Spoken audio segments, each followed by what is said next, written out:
नमस्कार. कथागाथाच्या या भागात तुमचे सर्वांचे मनापासून स्वागत. आजची गोष्ट ही एक बोधकथा आहे. जेव्हा हनुमानजींना समजले की रामदास स्वामी हे रामकथेचे निरूपण करणार आहेत, तेव्हा ते पृथ्वी तलावर अवतरले. रामदास स्वामी हे शिवाजी महाराजांचे गुरु. त्यांनी शिवाजी महाराजांना वेळोवेळी मार्गदर्शन केले आणि बरेच वेळा त्यांचे मनोबल उंचावले. शिवाजी महाराजांसारखा चक्रवर्ती, महान योद्धा, पराक्रमी राजा या भूतलावर होणे कदापि शक्य नाही. कवी भूषण यांनी शिवाजी महाराजांची प्रशंसा करताना एक सुंदर काव्य लिहिले आहे. इंद्रजिमी जंब पर, बाड़व जो अंब पर, रावण सदंब पर, रघुकुल राज है, रघुकुल राज है, पवन बरी बाह पर, शंभुर राह पर, जो सहस्र बाहु पर, राम द्विज राज है, राम द्विज राज है, दावाद्रुम दंड पर, चिता मृग झंड पर, भूषण वितुंड पर, जैसे मृग राज है, जैसे मृग राज है, तेजतम अंश पर, कानाजिमी कंस पर, योमलेंच वंश पर, शेर शिव राज है, शेर शिव राज है, शेर शिव राज है. तर शिवाजी महाराजांचा मुघल शासनावर कसा अंकुश होता हे त्यांनी या काव्यातून दाखवून दिलेलं आहे. तर जिजाऊ मातेने या शिवबांना एकदा कोंढाणा किल्ला जिंकून आणण्यासाठी सांगितले. शिवाजी महाराजांनी हे काम तानाजी मालुसरांकडे सोपवले. ही कथा तर आपल्या सगळ्यांना माहितीच आहे. गड काबीज झाला, पण तानाजी काही राहिले नाही, धारातीर्थी पडले. आणि शिवबांना जेव्हा हे कळले तेव्हा शिवबा म्हणाले, गड आला पण सिंह गेला. जेव्हा शिवाजी महाराजांनी जिजाऊ मातेंना ही बातमी कळवली तेव्हा त्यांना देखील खूप दुःख झाले. की त्या म्हणाल्या की या वास्तूला मुघल शासनाचे अशुभ सावट आहे. काहीतरी वाईट शक्तीमुळे हा किल्ला जिंकताना मला माझ्या एका मुलाचे बलिदान द्यायला लागले. तेव्हा या वास्तूला शिवबा तू पवित्र कर. शिवबा म्हणाले, गंगाजल आणून या वास्तूला मी पवित्र करतो. तेव्हा जिजाऊ माता म्हणाली, ज्या वास्तूमध्ये कुठल्याही वास्तूमध्ये जेव्हा रामनाम घेतले जाते तेव्हा ती जागा पवित्र होते.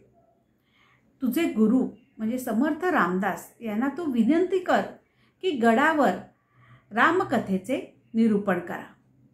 शिवबा अगदी आनंदून गेले. ते म्हणाले, माता, माझ्या अगदी मनातली गोष्ट तुम्ही सांगितली. मग शिवबा रामदास स्वामींना भेटायला सज्जनगडावर गेले.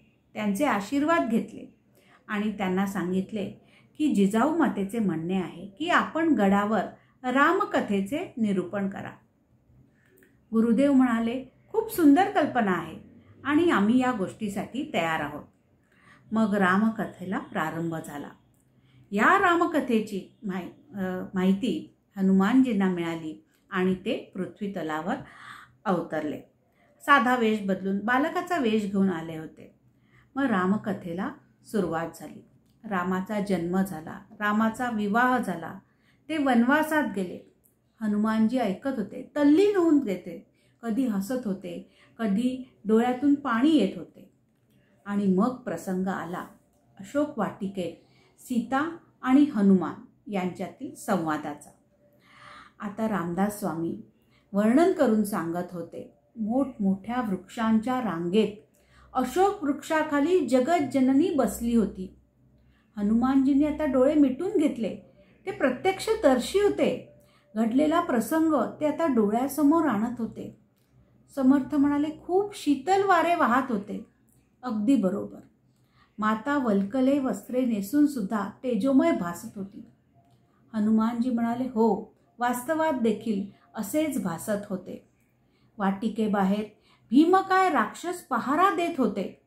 बिलकुल असेच होते.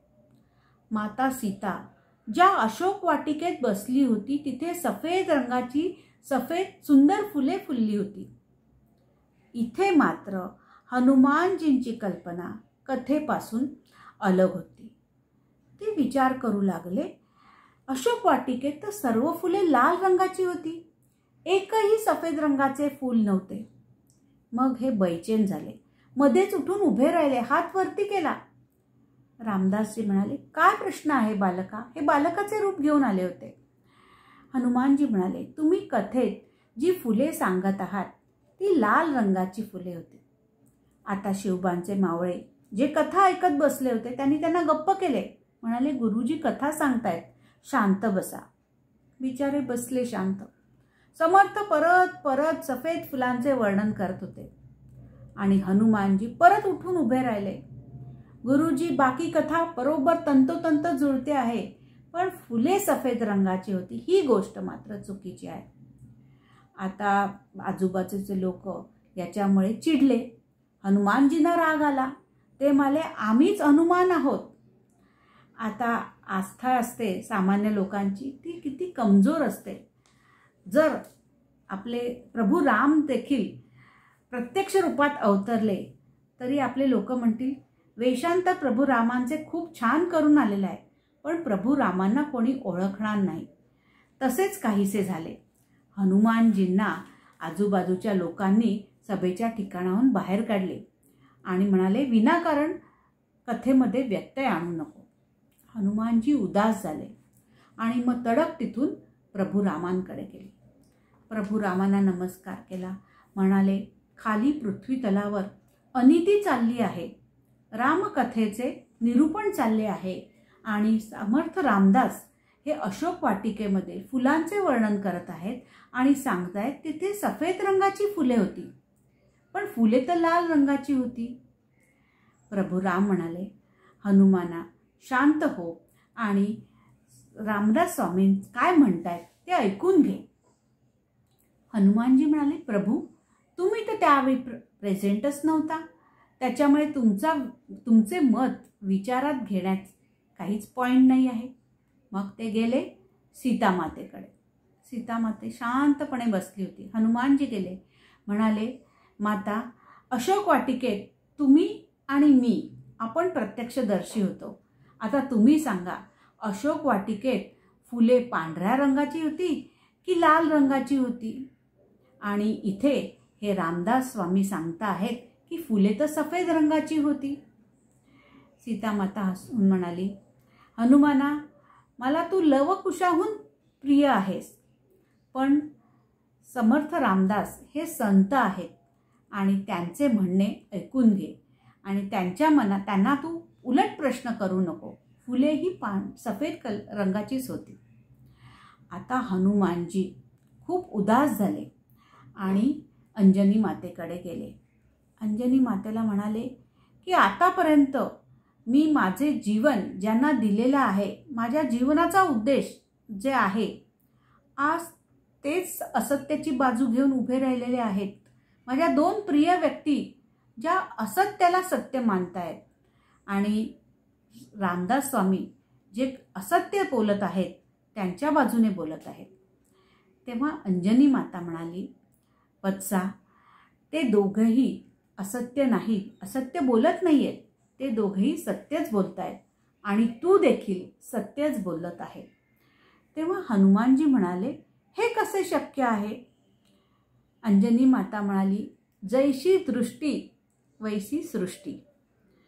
ज्यावेळी आपल्या आराध्य देवताच्या पत्नीला अनाचारी रावणाने कैद करून अशोक वाटिकेत ठेवले आहे, हे जेव्हा तू पाहिलेस तेव्हा तुझ्या डोळ्यात अंगार उत्पन्न झाला, डोळे लाल बुंद झाले. त्यामुळे तुला ती फुलेच काय, पण पूर्ण अशोक वाटिकाच लाल दिसू लागली. पण समर्थ रामदास हे जगत कल्याणासाठी ज्या निर्मळ दृष्टीने या पृथ्वीकडे पाहत आहेत, त्यांच्या तेजोमय दृष्टीमुळे त्यांना ती फुले सफेद रंगाची वाटत आहेत. जीवन हे असेच फुलांनी सुगंधित करायचे आहे. ती फुले लाल रंगाची नाही की सफेद रंगाची नाही, आपण ज्या दृष्टीने बघू त्या रंगाची आहेत.